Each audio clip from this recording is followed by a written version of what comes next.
The thunder cracked above the fields, a low rumble that echoed Ethan Gray's own worries.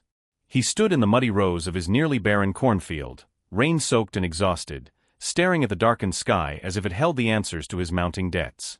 Each droplet felt like a reminder of his failures, another harvest lost, another bill overdue. With his family relying on him, the weight of responsibility pressed down harder than the storm clouds looming above. Suddenly, a distant cry pierced the air, desperate and terrified. Ethan's heart raced, adrenaline kicking in as he strained to discern the source. It was a child's voice, shrill and panicked, carried along by the wind. Without thinking, he sprinted toward the sound, his boots slipping in the churned mud, the world around him fading as instinct took over. As he reached the riverbank, the sight that met his eyes sent a jolt of fear through him. A small boy was thrashing in the turbulent waters, his limbs flailing helplessly. Panic surged within Ethan. He could see the boy's bright orange jacket, a vivid splash of color against the dark, swirling current. "Hang on!" Ethan shouted, his voice barely heard over the roar of the river. Without a second thought, he dove into the icy water, the shock stealing his breath away. The current pulled at him, strong and relentless, but he fought against it, each stroke an act of sheer will. The boy was slipping away, and with each passing moment, the stakes climbed higher. Reaching the child, Ethan grasped his arm, feeling the boy's small body shiver against the cold. "I've got you!" he yelled, pulling with every ounce of strength he had left. Together they surged toward the shore, the water clawing at them, as if unwilling to let go. Finally, they tumbled onto the bank, gasping for air, mud and water mixing around them. Ethan looked into the boy's wide, terrified eyes, relief flooding through him as he realized he had saved him. But the moment was short-lived. He could hear the sound of approaching footsteps, heavy and deliberate. A tall man emerged from the shadows, his expensive shoes squelching in the mud, his face a mask of shock and disbelief. This was no ordinary onlooker. This was Charles Whitmore, the reclusive millionaire who owned the sprawling estate adjacent to Ethan's farm. "James!" Charles shouted, rushing forward. His gaze darted between his son and Ethan, confusion sweeping over him. What just happened? Ethan, panting and soaked to the bone, felt a mix of pride and vulnerability. "I saved him," he managed to say, but the words felt inadequate against the weight of the moment. Charles's eyes narrowed, and for a heartbeat, Ethan could feel the tension crackling in the air. The stakes were not just about life and death anymore. They were about two worlds colliding, one of struggle and one of wealth. "Here," Charles said suddenly, pulling out a thick envelope and extending it toward Ethan. "Take this. You deserve a reward." Ethan's heart sank. "No, I can't accept that. I did what anyone would do." The millionaire's expression faltered, a flicker of something, confusion perhaps, crossing his face. Ethan's refusal hung in the air, heavy and uncomfortable. As Charles stepped back, his gaze lingering on Ethan, something shifted in the silence. It was more than just gratitude. It was the beginning of an unexpected connection, one that would ripple through both their lives in ways neither could foresee. Strich. Before we dive deeper into this incredible journey of compassion and change, please subscribe to the channel. Your support is everything to us and the only way to share stories of kindness and resilience with more people. It truly helps us continue our work. So please, subscribe now. Ethan shivered as he peeled off his drenched clothes, the damp fabric clinging to his skin like the weight of his worries. The rain continued to pour, but the adrenaline still thrummed through his veins, invigorating him even as the cold seeped in. He stood there on the riverbank, heart racing, replaying the moment he had plunged into the water to save James Whitmore, the boy now safe but trembling beside his father. "Dad, I was so scared," James exclaimed, his voice rich with relief and confusion. Charles knelt beside him, a fierce grip on his shoulder, and Ethan watched as the millionaire's face transformed from terror to gratitude, each expression flickering across his features like the lightning that lit up the stormy sky. "Ethan," Charles finally said, his voice low and earnest, "thank you." Yet beneath the gratitude, Ethan sensed something else, a probing curiosity, perhaps a hint of bewilderment. It was as if the millionaire was trying to reconcile the boy's savior with a muddy farmer standing before him. "Just doing what anyone would do," Ethan replied, the words tasting bitter on his tongue. He felt the weight of his own pride, a stubborn shield against the world's help, but he couldn't shake the gnawing worry that it wasn't enough. Would saving the boy change anything? Would it matter to his family when the bills came due? The storm raged on, but Ethan's mind was elsewhere, tangled in thoughts of his crumbling farm, his late father's legacy, the land that had once flourished now a patchwork of drought and despair. The shadows of financial ruin loomed large, and the flickering light of hope felt fragile against the reality of his life. He risked everything for a boy he barely knew, but would anyone truly understand? "Ethan," Charles said again, breaking into his thoughts. "I want to give you something. A reward." He reached into his pocket, producing a thick envelope, the edges crisp and pristine. Ethan's gut twisted. "No, I can't accept that," he said, shaking his head firmly. "I didn't do it for money. I did it because it was the right thing." Charles's brow furrowed, a flicker of something vulnerable crossing his face. Ethan noticed the way the rain glistened on the millionaire's tailored suit, highlighting the stark contrast between their lives. It was a moment filled with unspoken tension, the farmer's integrity vying against the millionaire's expectations. With a curt nod, Charles stepped back, the envelope still dangling in his fingers, a symbol of two worlds colliding. As he turned away, Ethan caught a glimpse of the boy's wide eyes, searching for answers, and the weight of the moment pressed heavily on his chest. Days passed in a blur of wet weather and mounting worries, and Ethan wrestled with the aftermath of that night. The image of James's terrified face haunted him, but so did the look on Charles's. He hadn't just saved a boy, he had opened a door, a fragile connection between their lives, and now he wondered what would come next. The following week, when the rain finally ceased, Ethan found himself walking to the local diner, seeking solace in the familiar warmth of coffee and conversation. The townsfolk buzzed with the news. James had returned home, safe and sound, but the story didn't end there. Whispers of gratitude toward the farmer who saved him began to spread, igniting a sense of community that had been dormant for far too long. As Ethan took a seat at the counter, he overheard snippets of conversation, people marveling at the millionaire's apparent change of heart. Charles Whitmore, they said, was no longer a distant figure. He had begun reaching out to the community, offering support in ways no one could have imagined. The tension of their first encounter lingered in Ethan's mind, yet he sensed a change, a stirring of possibility. What could it mean? Was it a fluke, a fleeting moment of compassion, or something more substantial? The questions lingered, but before he could dwell on them, the door swung open with a creak, and in stepped Charles, his presence commanding yet softened by the hum of conversation around him. "Ethan," he called, his voice cutting through the chatter, and for a moment the world stilled. "Can we talk?" Ethan's heart raced anew, but this time it was different, tinged with curiosity, with the hope of bridging the gap between their lives. As he rose from his seat, he felt the weight of their worlds shifting, the potential for connection unfolding in a way he had never anticipated. What would come next? The stakes were higher than ever, and Ethan knew that their bond had the power to change everything, not just for him, but for the community that had long been forgotten. The future loomed ahead, shrouded in uncertainty but glimmering with promise. Ethan stepped out of the diner, the late afternoon sun breaking through the clouds, casting warm light over the wet streets. The air smelled of fresh earth, a rare scent in his struggling town. As he walked toward his farm, the weight of Charles Whitmore's visit lingered in his mind. The millionaire had seemed different, his guarded demeanor softened, shadows of uncertainty dancing in his eyes.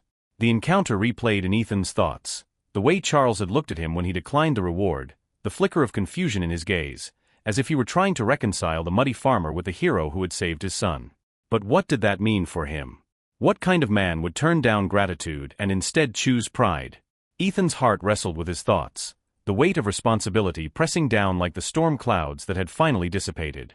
The moment he reached home, he found his wife, Clara, kneeling in their small garden. Her hands were buried in the damp earth, tending to the few crops that still managed to survive despite the relentless drought.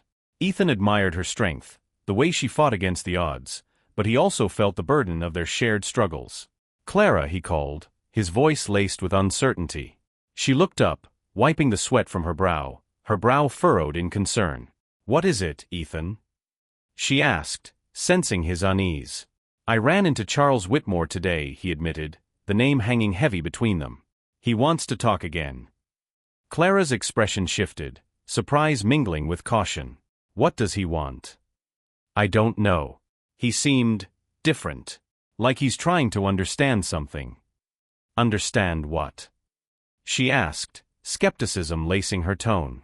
Ethan took a deep breath, feeling the weight of the moment. "I think he wants to help us. Help the community." Clara's hand stilled, her eyes narrowing. "Help? Or just save face?" You know how the wealthy can be. They throw money at problems to ease their conscience, not because they truly care. I know, but when I saved James, it felt different. And I think it changed something in Charles, Ethan replied, his voice firm yet tinged with uncertainty.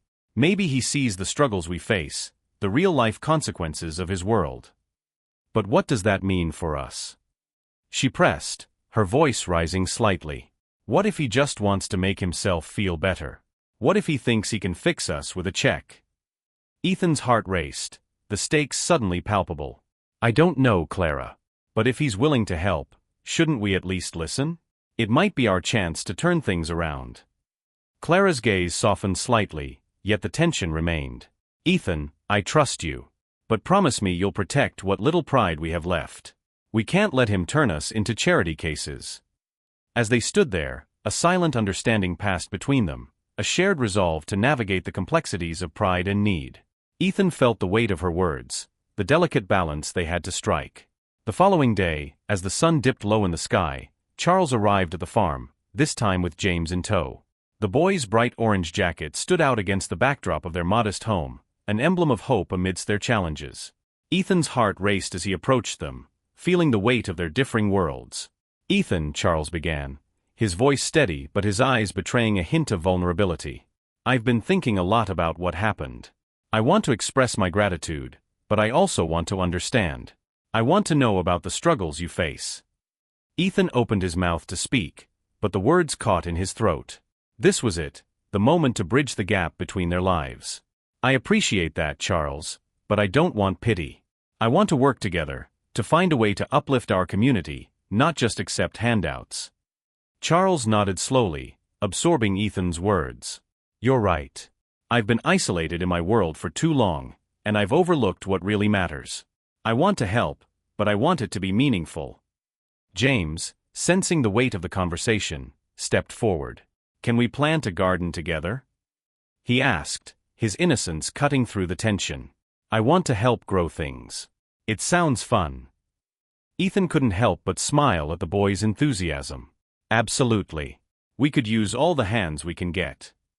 Charles watched his son with a softness in his expression that spoke volumes. Let's do that then, he said, his tone growing more resolute. Let's create something together. As they set to work, a powerful realization washed over Ethan. This was the beginning of something transformative. It wasn't just about saving a life, it was about forging a connection, bridging the divide between their worlds. The stakes had been raised, and in that moment, Ethan understood that he wasn't just fighting for his family anymore. He was part of a larger story, one that could inspire change in their community, one seed at a time. The sun began to set, casting golden light over the fields, illuminating the unlikely partnership forming on that humble piece of land. Hope flickered like the fireflies that began to dance in the twilight, a reminder that even in the darkest times, connections could bloom, transforming despair into possibility. As the sun set on the horizon, painting the sky in hues of orange and pink, Ethan felt the weight of the day pressing down on him like the oppressive heat of August. He stood in the fields, the air thick with humidity, and surveyed the crops that had struggled against the unyielding drought. The ground, cracked and parched, seemed to mirror the uncertainty in his heart. Just a week ago, he had saved James Whitmore from drowning in the river, and now, as he contemplated the strange partnership blooming between him and the wealthy tech tycoon, Charles Whitmore, he could feel the pressure mounting. The stakes had shifted. This wasn't just about his own survival anymore, it was about the entire community that had been faltering under the weight of economic despair. News of his rescue had spread through the town like wildfire, igniting conversations about the farmer who had risked everything for a child. But with that attention came expectations. People were watching, waiting to see what would happen next. The pressure to succeed felt like a tightening noose. As Ethan turned back toward the farmhouse, he was met by the familiar sight of Clara, her hands stained with soil as she tended to their small vegetable patch. She looked up, her brow furrowed in concern. Ethan, you've been distant since Charles came by. What's really going on? He hesitated, every word weighed down by the enormity of the situation. I feel like we're standing on the edge of something big, Clara. Charles wants to help, but I'm not sure how to let that happen without losing everything we've worked for. Clara's gaze softened, but there was an edge to her voice. Just be careful. Money can change people, and it can certainly change you. We fought too hard to let anyone dictate our lives. Before Ethan could respond, a loud knock echoed through the house, startling them both. Clara exchanged a worried glance with him before walking towards the door. Ethan's heart raced as he braced himself for Charles's arrival. But when Clara opened the door, it was not just Charles who stood there, it was a group of concerned townsfolk, their expressions grim. "Ethan." One of them called, his voice trembling with urgency. "You need to come quick. There's been an accident at the river." Ethan's gut dropped. The river, where everything had changed, was now a source of renewed danger. What happened? He demanded, dread creeping into his voice. "It's bad, Ethan. Some kids were playing near the bank, and one of them fell in. They can't find him." Panic surged through him, and without a second thought, he sprinted toward the door, Clara's hand gripping his arm. "Wait. What if it's James?" she cried, her voice laced with fear. Ethan's heart raced with the possibility, but he didn't have time to consider the implications. "I have to help," he said, the urgency of the situation propelling him forward. As he reached the riverbank, a crowd had gathered, voices raised in alarm. The familiar roar of the water felt like a beast awakened, angry and alive. Ethan's eyes scanned the chaos, searching for any sign of the child. The sun was sinking lower now, and darkness threatened to envelop them all. "Where is he?" Ethan shouted, but his voice was lost amidst the frantic cries. A pair of boys stood at the edge, their faces pale, eyes wide with shock. "He went under," one of them yelled, pointing into the churning currents. Before he could think, Ethan tore off his boots and plunged into the icy water. The shock was immediate, the current stronger than he remembered. As he fought against the pull of the river, fear gripped him, not just for the boy, but for the consequences of failure. What would happen to Clara, to James, to the fragile hope that had begun to grow since that fateful night? He plunged deeper, searching frantically. Each second felt like an eternity, the cold seeping into his bones. Just when he began to lose hope, a flash of color caught his eye, a small bright blue shirt bobbing beneath the surface. With renewed determination, he dove under, fighting against the weight of the water. As he grasped the child and pulled him toward the surface, a wave of relief washed over him. But just as quickly, it was replaced by a chilling realization: the river was unforgiving, and the struggle was far from over. Emerging from the depths, Ethan's lungs screamed for air as he kicked toward the shore, but the current was relentless, dragging him back. With one final surge of strength, he managed to haul the boy onto the bank, his heart racing. The crowd erupted into a cacophony of voices, cries for help, and calls for paramedics. As he collapsed on the grass, gasping for breath, Charles appeared at his side, his expression a mix of horror and admiration. "Ethan, get help." Ethan gasped, his eyes darting to the child, who lay unconscious on the ground. In that moment, time stretched, and the world around them faded into a blur of noise and urgency. The stakes had never been higher, and the consequences of failure loomed large. Would he be able to save this child, too? As the sirens wailed in the distance, Ethan felt the weight of his choices pressing down on him. He had risked everything to save James once, but would he be able to do it again for another life? The answer was clear: he had to act, and fast. This was no longer just about his own pride or the struggles of his family. It was about the lives intertwined with his, the community that depended on him. And as the darkness fell, Ethan understood that the time for doubt had ended. He had to embrace the urgency of the moment and face the storm, not just as a farmer, but as a beacon of hope for those around him. Ethan's heart pounded in his chest as he knelt beside the unconscious boy, water pooling around them, the chaos of the crowd buzzing in his ears. He could feel the weight of their gaze, the expectations and fears mingling together, but all he could focus on was the boy's pale face. The stakes had never felt higher. This was not just another rescue. It was a chance to prove to himself, to Clara, and to the community that he wasn't just a struggling farmer. He was a protector. "Stay with me," he whispered, feeling the boy's small chest rise and fall unevenly beneath his hands. Panic clawed at him as he checked for a pulse, praying for a sign that he hadn't failed. The seconds stretched like an eternity. "Ethan." Charles's voice cut through the noise, urgency lacing his tone. "What do we do? Where's the ambulance?" Ethan looked up, meeting Charles's frantic gaze. The millionaire's usually composed demeanor had shattered, revealing a man grappling with fear and uncertainty. It was a stark contrast to the man who had brushed off Ethan's refusal of his gratitude just days ago. Here was a father desperate to save his son, and in that moment, Ethan felt a flicker of understanding. They were both fighting for the same thing, the lives of their children. "The paramedics are on the way," Ethan said, forcing calm into his voice. "We need to keep him stable. Do you know CPR?" Charles shook his head, his expression a mixture of helplessness and determination. "Just tell me what to do." "Okay, we need to start by clearing his airway," Ethan instructed, his voice steady despite the panic swirling around him. "Tilt his head back gently and check for any obstructions." Charles nodded, following Ethan's lead.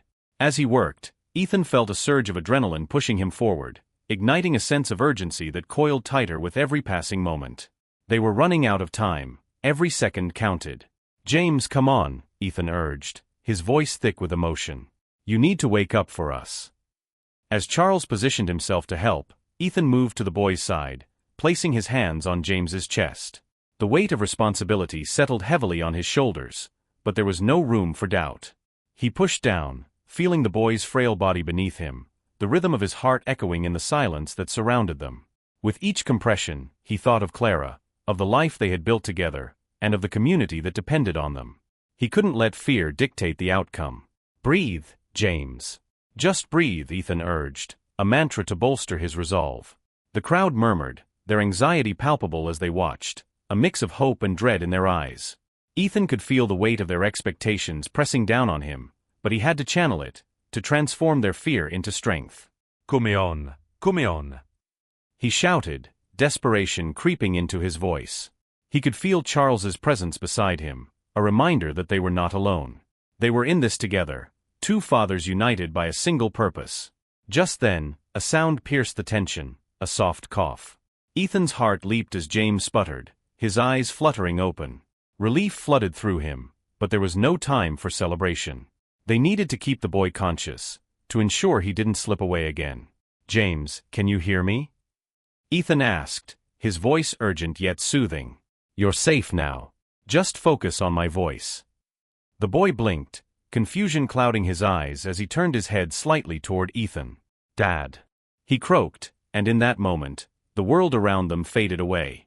"Yeah, buddy, I'm right here," Charles replied, his voice thick with emotion as he knelt beside his son.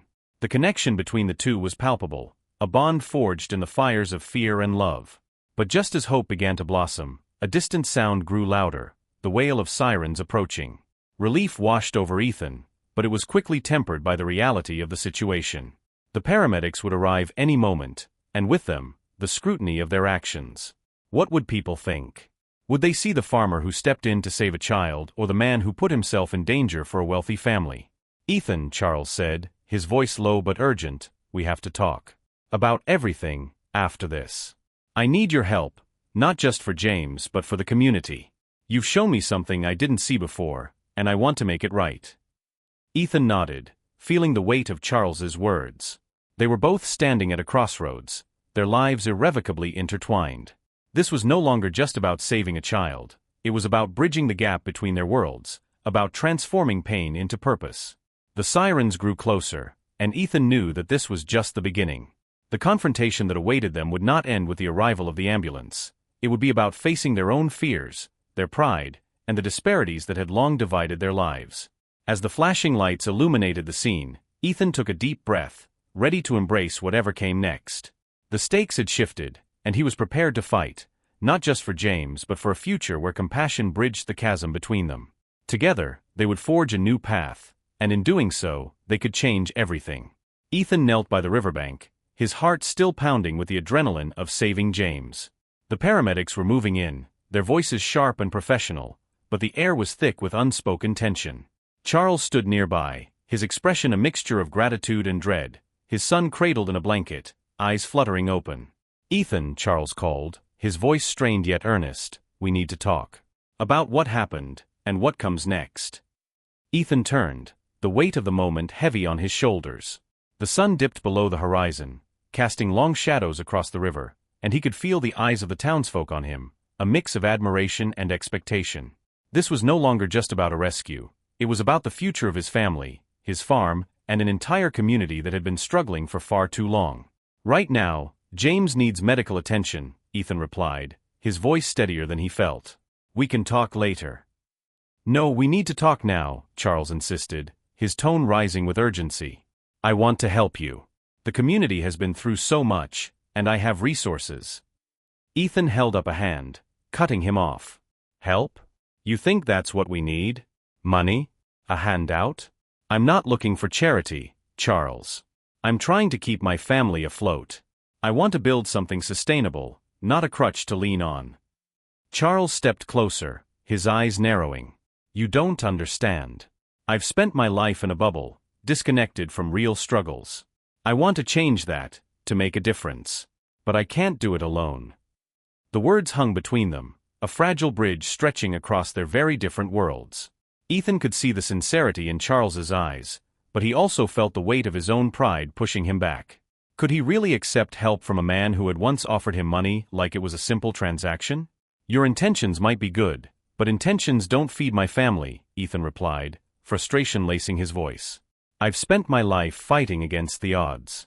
I can't just sit back and let someone else solve my problems. Charles's jaw tightened, and for a moment, Ethan saw a flicker of the reclusive tycoon, the man accustomed to getting what he wanted. But then something shifted in his expression, a realization dawning. So what do we do then? Just let the community suffer? Let the farms die? You saved my son today. What if we could save each other's livelihoods? Ethan hesitated, the tension between them palpable. It was a challenge, one that forced him to confront not just his own struggles, but the shared fate of a community on the brink of collapse. What do you propose? He asked cautiously. We could start by creating a cooperative, Charles suggested, his voice steadier now. Invest in local farmers, improve irrigation systems, share resources. We could build a network of support that empowers everyone, not just a select few. The idea flickered in Ethan's mind, but doubt crept in alongside it. And what do you get out of it? A chance to flaunt your wealth? To be the savior of the town? No, Charles said, his voice sincere. I want to give back. I want to learn, to be part of something real. But if we're going to do this, it has to be on your terms, not mine. You need to lead. Ethan felt the weight of that offer, the implications swirling around them. It was more than just a business arrangement. It was a chance for redemption, for Charles, for the town, and perhaps for himself. But it also meant relinquishing some of his pride, accepting that he couldn't do it all alone. I need time to think, he said finally, the words tasting bittersweet on his tongue. This is a lot to process, and it can't just be about you saving face. The community has to be involved. Charles nodded, understanding etched on his face. I can arrange a town hall meeting. We'll discuss this together, openly. But Ethan, I need you to consider what this could mean, real change, not just for us, but for everyone. As the paramedics lifted James onto a stretcher, Ethan felt a mixture of hope and trepidation. The stakes were high, and the cost of failure loomed large.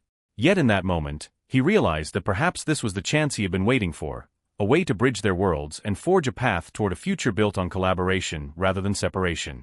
As the ambulance drove away, Ethan turned to Clara, who had stepped forward, her expression a blend of concern and resolve. What are you thinking? She asked. I think we may have to take a leap of faith, he replied, the words heavy with the weight of sacrifice. This could change everything for us, but it means letting go of what we thought we knew. Clara's gaze softened, and she nodded slowly. Then let's make sure it's a leap worth taking. And as the last rays of sunlight faded, Ethan felt the stirrings of possibility.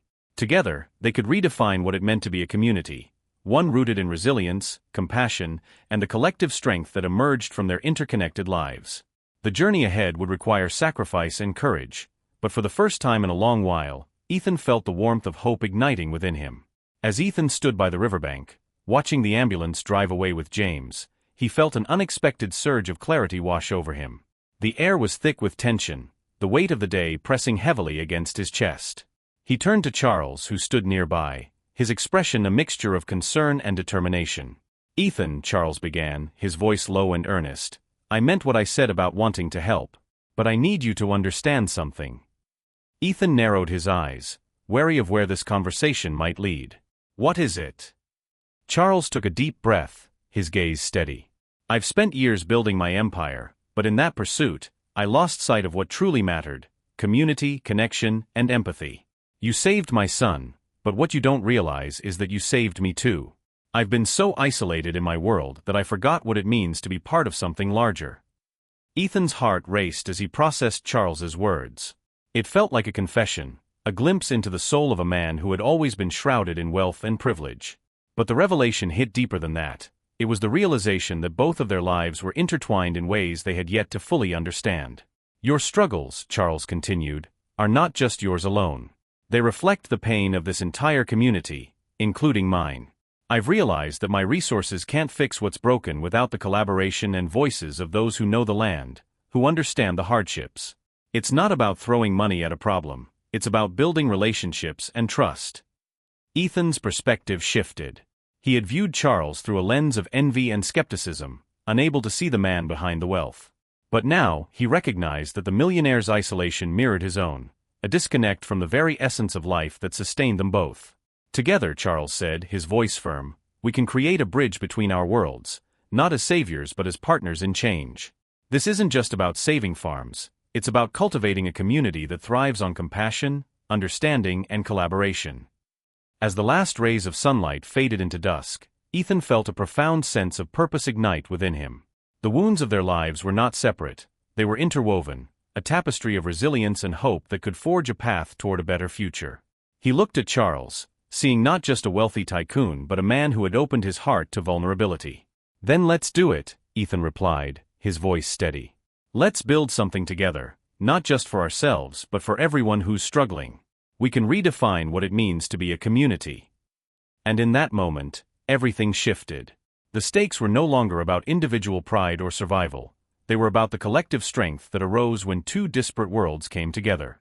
The realization struck Ethan like a lightning bolt. In their shared commitment to compassion and growth, they could transform not only their own lives but the entire fabric of their community. It was a truth that redefined everything that had come before, a recognition that real change stems from unity, understanding, and the willingness to embrace vulnerability. Together, they could cultivate a garden of hope that would flourish, bridging the gap between their worlds and inspiring others to join them in the fight for a brighter future. As the sun dipped below the horizon, casting a warm glow over the fields, Ethan stood beside Charles at the edge of the riverbank, the echoes of the day's chaos slowly fading into a serene silence. The ambulance had long departed, taking James to the hospital, but the weight of their shared experience lingered in the air like a promise waiting to be fulfilled. "Thank you," Charles said, his voice thick with emotion. "Thank you for showing me what really matters." Ethan turned to him, seeing not just the millionaire but a man transformed, a father awakened to the struggles of the world outside his estate. "We both have a lot to learn," he replied, the sincerity in his tone underscoring the depth of their connection. "But together, we can bridge these worlds." They stood there, their shoulders brushing in quiet solidarity as the stars began to twinkle above them, a tapestry of light woven into the fabric of the night. The contrast of their lives, a farmer and a tech tycoon, felt less like a divide and more like a collaboration waiting to unfold. "Let's start small," Charles proposed, his eyes alight with possibility. "A community meeting, a plan for the co-op. We'll listen to everyone, farmers, families, even the kids. They all have a stake in this." Ethan nodded, feeling a surge of hope swell in his chest. This was more than just a partnership, it was a commitment to foster understanding, to cultivate a community that had for too long been forgotten. As they walked back toward the farmhouse, the air filled with the scent of damp earth and blooming wildflowers, Ethan felt an overwhelming sense of purpose.